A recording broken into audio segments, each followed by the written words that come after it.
Hello বন্ধুরা, আজকে যেভাবে ধুমুহা ঘূর্ণিবতাস যেভাবে সুনামি এসে আমরা তো একটু ধরে গেছিলাম। তো সেই হিসাবে আমাদের যে টাকলু ভাইয়ের ফেসবুকে মনিটাইজ হয়েছে আর নগে এই যে আমাদের রুবলদার ফেসবুক মনিটাইজ হয়েছে, তার জন্য একটা ছোট মোড়ো পাড়া দিবার নিয়েছে। সেই পাড়ার জিনিস হয়েছে আমরা সবাই সিলাইতেছি। আর এটা খন্দকার সুধীর বউ, এটা 1 নম্বর।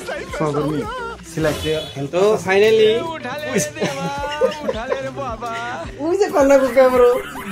মাঝখানে আমরা খানাটার আয়োজনটা করে নিছি। ফাইনালি আমরা খানার আয়োজনটা করে নিছি। বর্তমান রসুন আদা পেঁয়াজ ছিলিবেন নিছি।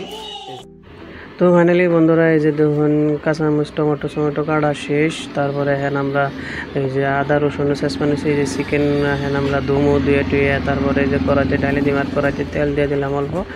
দেওয়ার পরে আমরা পেঁয়াজও দিয়ে দিলাম, পেঁয়াজটা অল্প করে নেবো, ফ্রাই করে নেবো। তারপরে আদা রসুন দিয়ে দিছি। দিয়ে দেওয়ার পরে আমরা এই যে দেখুন আদা রসুন ব্যাগটি অ্যাকচুয়ালি ক্লিয়ার করে দিয়ে অল্প জাল টাল করে নেবো, কারণ একটু গলন নেবো, না গলা বড় ভালো লাগবো, না নইলে সেন্ড আইবে অল্প। তে আমরা অল্প বয়েল টয়েল করে তারপরে আবার ওই চিকেন দিয়ে দিলাম। চিকেন গুনে দিয়ে টিয়ে আবার একবার একটু কষা নেবো ভালো করে। তো এমনি করে দেখুন আমরা কষে টষে বিলাহি জেডিয়া সাল একটু এমনি করে দিয়ে দিলাম, কাঁচামরিচ দিয়ে দিলাম।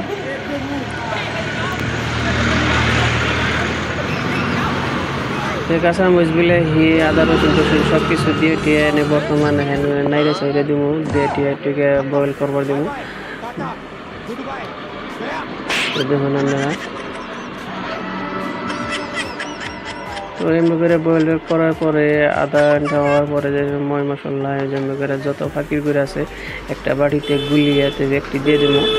আর এই যে দেখুন আদা বয়েল করা হয়ে গেছে, তার মানে আদা কষানি হয়ে গেছে। তো বর্তমান যে দেখুন কালার দিতে হলদি কিছুই দিইনি, বর্তমান ওভেন হয়েছে।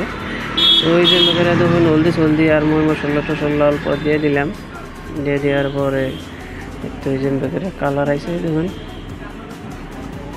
কালারটা আইসে অল্প বেশি নাই, সবাই ডাইলে দিছি, এই জন্য এমনি হয়েছে কালার। তো বর্তমান ডাইকে দেবো, ডাইকে দেওয়ার পরে কালার একলাই উঠে করবো। আপনারা দেখুন ঝোলটা উপকার নাকবো, বর্তমান ঝোলটা একটু বেশি আছে। তো ফাইনালি বন্ধুরা এমনি করে আমাকে খাওয়া টাওয়া আরম্ভ হয়ে গেছে। এই যে দেখুন, কারণ আজকে ঝড়ের জন্য বৃষ্টির জন্য লাইন টাইন সব কাটিয়ে দিছে। তো আমরা এমনি করে বর্তমান খাওয়া আরম্ভ করে দিছি। তো বন্ধুরা ভিডিও যদি ভালো লাগে তাহলে লাইক করুন জানি। শেষ।